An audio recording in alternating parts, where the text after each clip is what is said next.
So I wanted to set up kind of the requirements around systems if you're building multiple offices or a larger system for your dental offices. And this is kind of the what we do when we sit down and design a system is kind of go over the entire organization's requirements, list them out, and then we pilot a program and then get the feedback from everyone and then try to make improvements on those and then try to dial into our final system as much as possible. And always there's a balancing act between what one particular office wants or is used to and larger requirements. So a lot of systems are developed over time and have gone through multiple versions.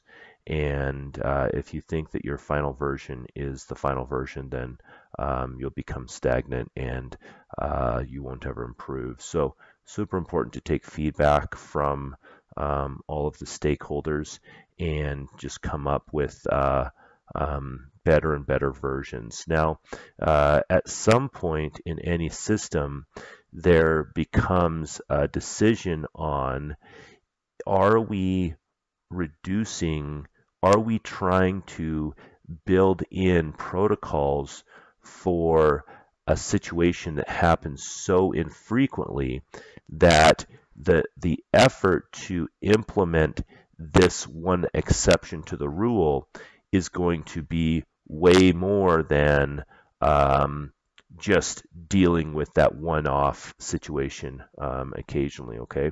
And this is something that we've thought about from the accounts receivable side to scheduling to which insurances that we're going to take. And unfortunately, the tendency with a lot of organizations is to build these super, super complex systems that account for every little thing, but the systems are so hard to implement that no one ends up following them. So you have to be pragmatic in what you want to tackle. And, I wish that every system could be implemented by software because then you could just design every little if-then statement and it would run perfectly. But these are human beings that are implementing them, and they definitely can have failures. So for the scheduling confirmation protocol, basically we put a list of all of the stakeholders here, okay, which would be your corporate entity, and then by priority here, which patients obviously are the top priority, and then owner doctors, associate doctors, hygienists, assistants, fronts, and then answering service. So if you look at this, corporate, the system needs to be designed for 1,000 offices. It becomes unmanageable if you have one system for every office, and you get into a situation where you can't grow because you're just dealing with so many different permutations of whatever you're trying to do, in this case, scheduling. You want to reduce the one-offs, the exceptions to the rules, and you need it to be manageable because eventually there's going to be more than one front. So your office will be changing. Your office staff will be changing. You'll have answering service staff that's changing, and you'll even have associate doctors that are changing out, or even owner doctors. So if you're not consistent, you're having to retrain every single person. And especially when you have two crews in the same office, or you have an answering service, if everyone's not on the same page, then there's a lot of confusion and it ends up being a lot of drama. Okay. You also need to remember that offices change. Some of them are starting up and they have a lot of availability, and then some of them are super established and they have too many patients and not enough time on the schedule. Okay. It also needs to maximize production, okay? Obviously, every office needs to um, you know, make as much money as possible and utilize their staff and chairs and equipment as much as possible in order to make money. I'm going to add one here, which is that we need to deal with operatory constraints. Okay, so there's certain offices that have operatory constraints, and that could be a small office, but it could be a big office where there's just too many patients for the number of operatories. So that's another constraint there. Okay, it needs to reduce associate burnout. A lot of times, associates leave because of two reasons: either they're not making enough money, or the office is too busy and they feel like they're rushed all of the time. So it needs to be a balancing act of busy enough and not too busy, okay? Um, and it needs to accommodate the answering service. Again, like I said up here, it needs to accommodate other people coming in and scheduling on your schedule, or third-party applications that come in and schedule on your emergency or hygiene appointments. That could be ZocDoc, that could be just coming in through your website, that could be any of these other services that try to integrate to your patient management system and find available appointments, okay? What are the requirements on the patient side? Obviously, they want to be seen in a timely manner. If you are always scheduling patients out 3 to 4 weeks, or always telling patients that you have no availability, they're simply going to go somewhere else. So that's super important. When patients show up, they don't want to be waiting around in either the operatory or the waiting room. So important that your mechanism is, your scheduling mechanism or protocol adequately accounts for the time that existing patients are in the operatory, and an appointment really should be from the time that the patient walks in to the time that the patient, or till the time that the room is ready to go. So really, you know, a lot of times where doctors are trying to condense appointment times, the problem is, hey, have they accounted for the setup of the operatory, and have they accounted for the breakdown of the operatory? And then patients obviously want to feel like they have adequate time being spent with them by the providers or the assistants, or essentially just the staff. On the owner doctor side, you know, obviously we want to be able to make money and to produce. Very, very important requirement. If a system is created that doesn't allow for high production, no owner doctor is going to sign up for it. And in reality, that's the big requirement. You know, and unfortunately, owner doctors own that office, and no matter what scheduling protocol is there, if it's not able to help them make money and produce, they're not going to sign up for it. Okay. Part of that is owner doctors do not want blocks on their schedule. Blocks represent dead time that they are losing money. If you consider an entire staff sitting around not doing anything, you can blow up a morning's worth of production or income just by some of those blocks. So super important. Owner doctors want to be able to run multiple columns. As they get more proficient, you know, there are some doctors that can run 3, 4, even 5 operatories, maybe 6 with a hygienist. So you want to create some kind of a scheduling mechanism that can have multiple columns. They want hygienists to be able to easily pull cleanings to their side when a doctor cleaning drops off, or when one of the hygienist cleaning drops off. So that also needs to be addressed. How do we do that? If the doctor's cleanings are scheduled on the same time as the hygienist cleanings, for example, on the half an hour or on the hour, then one of the hygienist cleanings drops off. You just simply pull over the doctor cleaning, and then you can increase the hygienist utilization, hopefully to 100%. Okay. Like we say, we want to increase that hygiene utilization. Okay. A lot of that is on the confirmation side. Are we doing 4-week calls to clear off essentially bogus hygiene appointments so that we can both increase the hygiene utilization, but also increase hygiene availability within the next 4 weeks so that we can get new patients into hygienists instead of on the doctor side, okay?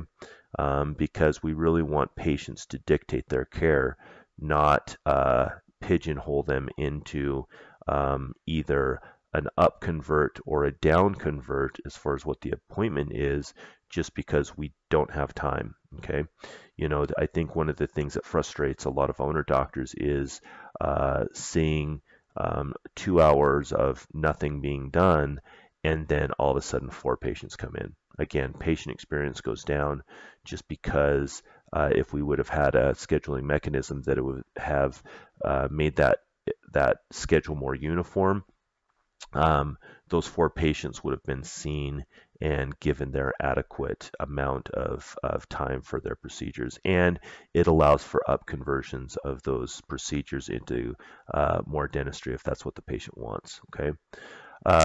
And then, obviously we need a mechanism to verify that everything's being done. There's a huge tendency by all staff and doctors that things that they just, systems break down. People don't do what they're supposed to do. And so if you let that happen, first thing that usually falls off is confirmation calls don't get done. And, immediately that's not a big, huge issue. But if you're ever wanting to add in more associates or, if there's a slow month, you really wish that those mechanisms would have been in place so that you can maximize your or reduce your no-shows, okay, which is what this next item is. We want a mechanism to keep flaky patients from consuming too much chair time. There's nothing worse than a flaky patient that you knew was flaky, but decides that they want to get an anterior 6. And let's say that you scheduled 2 hours for it, and you had other patients that were wanting to also get in, but you scheduled that flaky patient on your production schedule, and then they no-show, and then you're sitting around for 2 hours scrambling to figure out what to do to make money when you could have simply just had a couple more of those patients from last week who wanted to get in on that time frame come in. So associate doctors, we want to be able to make money and to produce. They want a good flow. Associate doctors, they're usually people who want, they don't want too much work. A lot of associate doctors get stressed out when, 5 columns are scheduled on them. But also they eventually get stressed out if they only have 1 column because they simply can't make enough money with 1 column. And so that causes stress. So with associate doctors, it's kind of a balancing act on making sure that the flow is perfect for them. And, a lot of owner doctors try to will the associate doctors to do a schedule like they're doing. But what ends up happening is the associate doctors get too stressed out with such a busy schedule that they end up wanting to go to a slower practice. So owner doctors have to understand this, and I've gotten calls from a lot of associate doctors that they just really didn't like being overscheduled. And sometimes that's just, they were sitting around for 2 hours and then 5 patients showed up, or they are looking out a week in advance and they see a schedule with 3 patients at the same time or 2 root canals at the same time. and they want to quit because it just stresses them out too much. So we have to come up with a system that accommodates associate doctors and reduces the turnover of associate doctors. So again, they want to reduce stress by seeing too many patients at once, and they want an organized scheduling mechanism because something that's not organized stresses them out, okay? Hygienists, they want to be able to spend adequate time with patients. A big thing with hygienists is if you say, hey, I want you to complete an SRP, a full mouth SRP in an hour, they're going to stress out, and they're going to kind of throw up the ethical dilemma is, hey, are we really serving our patients well? So, so hygienists also want a super organized scheduling mechanism. Some hygienists want accelerated hygiene. If they're on some kind of a bonus where they get a bonus for either production, collection, or the number of appointments that they see, some of them want accelerated, but some will quit if 2 patients show up at once. And some of them will even quit if a patient who is scheduled correctly shows up a half an hour early, and the owner doctor's like, hey, can you just see this patient real quick, or can you get this patient going? And they'll just stress out, and they'll want to quit. Again, from experience, this is kind of what I've seen. So what do assistants want? They also want to know what they are needing to set up for, okay? So we try to keep the appointment types to a minimum, and it's a balancing act of basically the least common denominator of what the fronts need, what the assistants need, and what the doctors need. So having like 4 appointment types for basically the same setup is becomes super confusing and super management intensive. So we've tried to reduce appointment types to the absolute minimum that we need, okay? They don't want to have confusion on what's happening today. Are our lab delivery cases super easy to identify? What exactly is going on? Are we doing fillings? Are we doing a crown? Or which one are we doing first? Is the patient going to be numb coming out of the hygiene? Are they not? How do we take a patient from the hygiene to the doctor's side? How do we take the patient from the front into the clinic? How do we dismiss the patient? All of those things, super important, okay? And they want enough adequate time so that they're not rushed in setting up the room and breaking down the room. Okay, so they definitely want a reasonable workload. Fronts, they want something that's organized. If you don't create a system that is documented, that is consistent, every new staff member gets stressed out about it. And a lot of times, if you can create something that's consistent, then the stress level goes down. And they essentially like to come in and just be like, yep, it's done the same way every single time. This is super important when you start getting more office staff in the same building, because if everyone's not on the same page, then it becomes a lot of drama. And a lot of new single doctors who have gone through, they're the only doctor in the office, to multiple doctors, start getting all of this drama pushback when that second crew is introduced, because they find out that if they don't create a consistent mechanism, they start getting a bunch of calls on their days off because one crew didn't do what the office was supposed to do. And then there's also all these meetings about what we should do. And then because it's not documented, then there's always follow-up questions and things like that. So younger doctors need to understand that as their organizations change, if you don't set up expectations when you're in the slow phase, when you get to the fast stage, it's going to be very difficult to manage, and it's so much harder to retrain people who have been doing something for a year versus telling them how to do it from day one, okay? I think with fronts, there's a huge tendency to not do confirmation calls. A lot of fronts, a lot of staff are like, hey, there's an automated system behind the scenes. I'm going to just go ahead and let that work. And that works kind of in a one doctor situation. The problem is when you go to that second doctor and you need production, every single patient that shows up is super important, okay? So you have to come up with a scheduling mechanism and a confirmation mechanism that brings in as many patients as possible, okay? The other thing too on a confirmation mechanism is the ability to clean out bogus appointments, okay?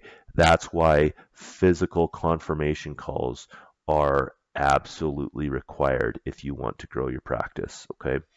And fronts don't want to. A lot of doctors are like, I want my schedule to be absolutely perfect. I want root canal at 8:30. I want crown prep at 9:30. I want this at 10:30. And so what they'll do is they'll start putting in all of these blocks that people have to remove to pigeonhole patients into these particular appointments. The problem is again, like I discussed earlier, if you are becoming so upset with little changes that you create these super restrictive mechanisms, your patient flow will be reduced to the point that you can't make money. So I see this a lot of doctors wanting these super restrictive ones, super restrictive schedules, and it ends up killing your practice. Just because, first of all, it makes a ton of work for the fronts because every day you have to go in and create all of these blocks. And then second of all, what happens is then patients aren't able to be pigeonholed into it, and so your flow is just killed. So fronts, I think this is kind of a corporate thing too, that owner doctors sometimes go onto the extreme on pigeonholing patients into appointments. Okay, for the answering service, okay, they want organization. They don't want 15 different mechanisms across 15 different offices, because eventually that gets into 1,000 different protocols over 1,000 different offices. So you have to have something that is consistent across all offices. And they also want to be able to get patients in according to patient needs. Okay, so for any answering service, usually it's after hours or when an office is closed. Patients are calling in for an emergency situation, and so they want to get in immediately.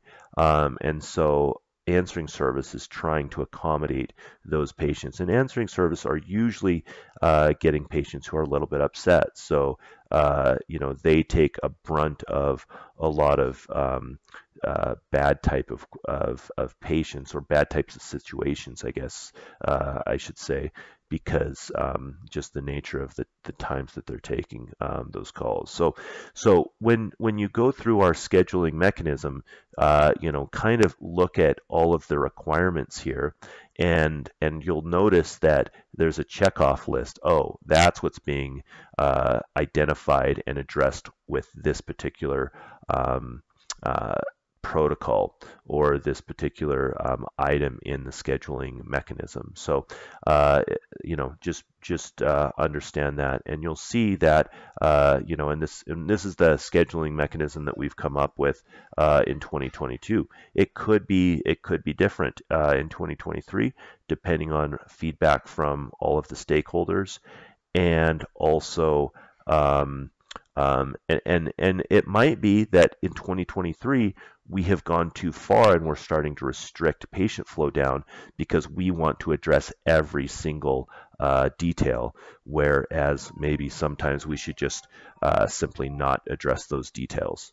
So anyway, that is our scheduling protocol requirements.